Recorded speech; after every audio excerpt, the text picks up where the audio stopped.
বক্তা, আলোচিত বক্তা এবং আয়োজক কমিটির সদস্যবৃন্দ, প্রিয় গ্রামবাসী উপস্থিত, আসসালামু আলাইকুম ওয়া রাহমাতুল্লাহ।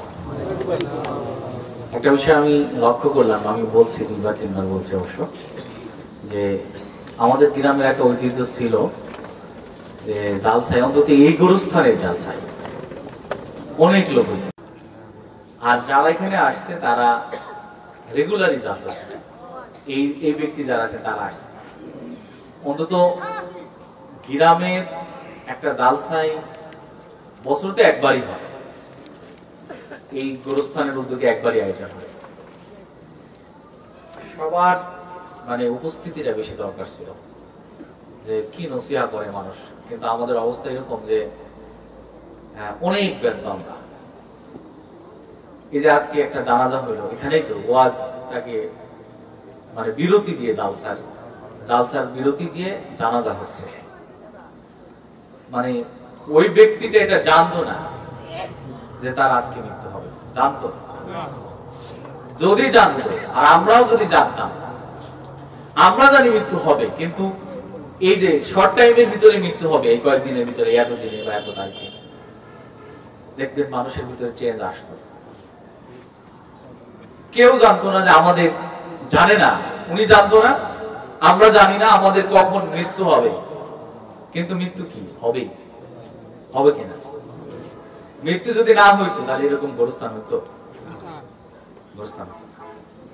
এই যে গোরস্থানে আয়োজন করা হচ্ছে মানুষদেরকে স্মরণ করানোর জন্য, এখানে বসে এই গোরস্থানের উদ্যোগে আয়োজিত জালসায় বসে যারা ওয়াজ শুনতো অথবা আয়োজন করতো যারা, ওই ব্যক্তিদের একটা অংশ এখানে শুয়ে আছে। বিশ্বাস করেন না, সত্য ঘটনা, আমাদের চোখের সামনে সব ঘটে গেল। অনেকের বাবা নাই, দাদা নাই, ভাই নাই, ওরা তো ছিল, এখন নাই, গেল কোথায়? এই তো চলে গেছে। কাজে আমাদের, আমি যেহেতু বক্তাকে বসে রাখে মানে বক্তব্য দেওয়া ঠিক হবে না, আমি দুই তিনটা বিষয় শুধু বলতে চাই। আমাদের জীবনের কোনো গ্যারান্টি নাই, আমরা যেখানেই থাকি, যে অবস্থায় থাকি, আমাদের মৃত্যু হবেই, এবং এটা নির্ধারিত। আমাদের একটা সময়, ইলা আজালিন মুসাম্মা, একটা নির্দিষ্ট টাইম ফিক্সড আছে। এই টাইম শেষ হয়ে যাবে, আমরা মৃত্যুবরণ করব। কাজে আমাদের মৃত্যু নির্ধারিত, আমাদের কোনো প্রস্তুতি নাই। ওই যে আমাদের একজন ভাই বলছেন, সূরা আসরের কথা বলছেন, এটাও কিন্তু এটার সাথে সংযুক্ত। ওয়াল আসর, সময়ের কসম। সময় তো আমাদের জীবনের সাথে, হায়াতের সাথে। সময় শেষ, আমরা শেষ হয়ে যাব, আর আমরা শেষ হয়ে যাব, আমাদের আরেকটা লাইফ শুরু হবে। সেই লাইফের কুরআনের বক্তব্য হলো ফামাইয়া'মাল মিসকালা যাররাতিন খায়রান ইয়ারা ওয়া মাইয়া'মাল মিসকালা যাররাতিন শাররান ইয়ারা। এক জাররা পরিমাণ যদি কিছু করি, ভালো যদি করি, আল্লাহ আমাদেরকে দিবেন। যদি খারাপ করি, সেটাও আল্লাহ আমাদেরকে দিবেন। কাজেই এটা ভাবার সুযোগ নেই কত দাম্ভিক, শক্তিশালী কত মানুষ দুনিয়াতে আসছে, বিদায় নিয়ে চলে গেছে। কেউ দুনিয়ায় অন্তত এই জায়গায় অন্তত মানে শক্তি বা দাম্ভিকতা দেখাতে পারবে না যে আমি শত বছর, আমাদের তো ইতিহাস এটা বলে না যে এখনো এত বছরের, এই 100 বছর, 200 বছর, 500 বছর ধরে মানুষ বেঁচে আছে, তারা জীবিত, তারা আছে, আমরা অত বছর বাঁচবো, এরকম কেউ কি বলে? আমরা কি এতদিন থাকবো? থাকবো না। কিন্তু আমাদের এই যে যেতে হবে, সেই প্রস্তুতিটা থাকা উচিত। এখানে গেলেই প্রথমেই আমরা, আল্লাহ আমাদেরকে জিজ্ঞাসা করবেন, সব জিজ্ঞাসা করবেন। লা তুসআলুনা ইয়াউমা ইযিন আনিন নাঈম। আমাদেরকে যত নিয়ামত আমাদের জীবনে যা পেয়েছি, সবকিছুর জিজ্ঞাসা হবে এখানে। আমরা কি করেছি, প্রত্যেক টাইমে, সেকেন্ডে হিসাব হবে। কাজেই আমাদের সেটা হিসাব করে আমাদের জীবন গঠন করা উচিত। এটা ভাবার সুযোগ নেই যে আমি মনে হয় এখান থেকে বিদায় নিলেই, অনেকেই বলে যে বিদায় নিলেই বেঁচে গেলাম।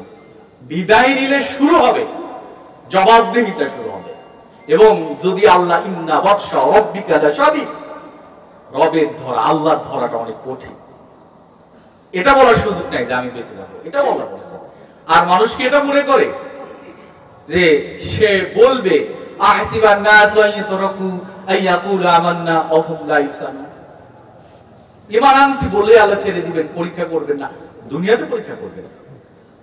আর বিদায় নিলেই জিজ্ঞাসা শুরু হবে লাইফের সব, এবং পেশ করা হবে, পেশ করা হবে। আপনি নিজে দেখবেন এই যে বইয়ের পৃষ্ঠার মতো খাতায় লেখা থাকবে ইকরা কিতাবাকা কাফা বিনাফসিকা ইয়াওমা আলাইকা হাসিবা। আমার নিজেকে পড়তে হবে আমি কি করেছি আমার জীবনের সব, এবং এটাই যথেষ্ট হবে, এটাই যথেষ্ট। কাজেই আমাদের সেই মৃত্যুর পরকালীন জীবনের প্রস্তুতি থাকা উচিত, কারণ আমাদের জীবনের কোনো গ্যারান্টি নাই। তার বাস্তব জায়গা হলো এই গোরস্থান, এখানে মানুষরা শায়িত আছে, আমরা পাশে বসে আজকে জালসার আয়োজন করেছি, এবং এখানে যারা আছি শর্ট টাইমের ভিতরে আল্লাহ যাদের যতদিন হায়াত রেখেছে অনেকেই এক এক করে করে আমরা আবার এখানে চলে আসবো। কাজে আমাদের সেই প্রস্তুতি থাকা উচিত। গ্রামবাসী যারা আছেন আপনারা সেই প্রস্তুতি গ্রহণ করবেন। দ্বিতীয়ত, ইসলামের বেসিক, ইসলামের মৌলিক প্রাথমিক অন্তত ধারণাগুলো আমাদের থাকা উচিত। হালাল এবং হারাম স্পষ্ট, যেটা হালাল সেটা হালালি, যেটা হারাম সেটা হারাম। আমি বলে কোনটাকে হালালকে হারাম, হারামকে হালাল করতে পারবো না, পারবো? আল্লাহ বলে দিয়েছে। কাজেই হালাল এবং হারাম স্পষ্ট হওয়া এরকম নানাবিধ বিধান রয়ে গেছে, আমাকে সেই বিধানের জ্ঞান অন্তত মুসলিম হিসেবে প্রাথমিক জানা উচিত, জানার চেষ্টা করা উচিত। না যদি না জানি, না যদি বুঝি, তাহলে আমরা এই যে পার্থক্য করতে পারবো।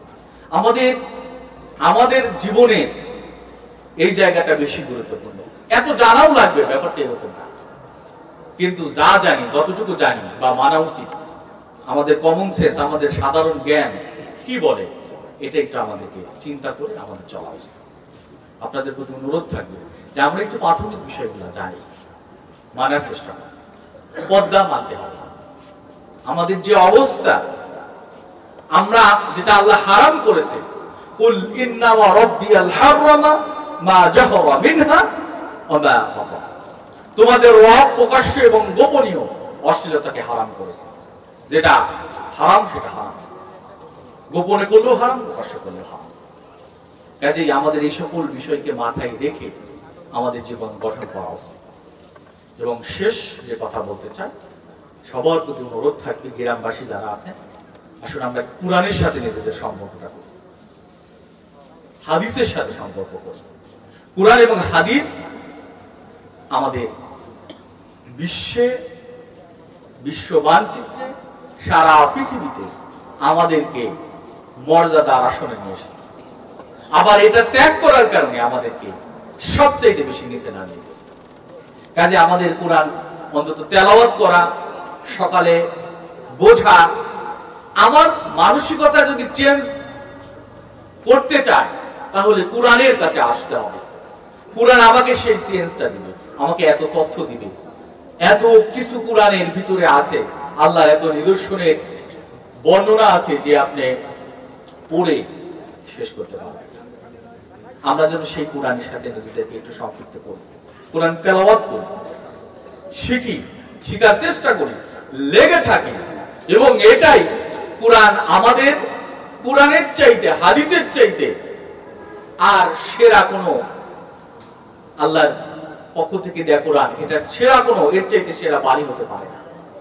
এবং রাসূলের সুন্নাহ চাইতে সেরা কোনো সুন্নাহ, কোনো পথ পদ্ধতি হতে পারে না। কাজে আমাদেরকে সেই কোরআন এবং হাদিস এখন বাংলায় প্রচুর, একটু চেষ্টা করি না, ফজরের পরে আধা ঘন্টা পড়ি, 1 ঘন্টা পড়ি, যারা করতে পারি, যারা পারি না আরেকজনের কাছ থেকে জানি, এবং চেঞ্জ হওয়ার জন্য, নিজেকে চেঞ্জ করার উদ্দেশ্যে শুনি, জ্ঞান জানি, বুঝি, সালাতও পড়ি। কিন্তু আমি যে ইসলামের বিরোধিতা করে ফেলি, বিরোধিতা করতে গিয়ে, এইটা যেন আমরা না করি, এটা আমাদের জন্য ক্ষতিকর। আমরা যেন সেই নিজেদেরকে ক্ষতির ভিতরে না নিয়ে যাই। কেউ যদি সালাত পড়ে, কেউ যদি রোজা রাখে, যে সামনে রোজা শুরু হতে যাচ্ছে, রোজা রাখে, কেউ যদি পর্দা করে, লস তো নাই। কেউ যদি না করে, আল্লাহর কাছে জবাবদিহিতা করা লাগবে, এটা তো লস বোঝা যাচ্ছে যে আমি না করার কারণে লসে পড়ে যাচ্ছি। এটা কমন সেন্স আমাদের মনে হচ্ছে, অথচ আমরা এই জায়গায় কেন যেন পিছিয়ে যাচ্ছি।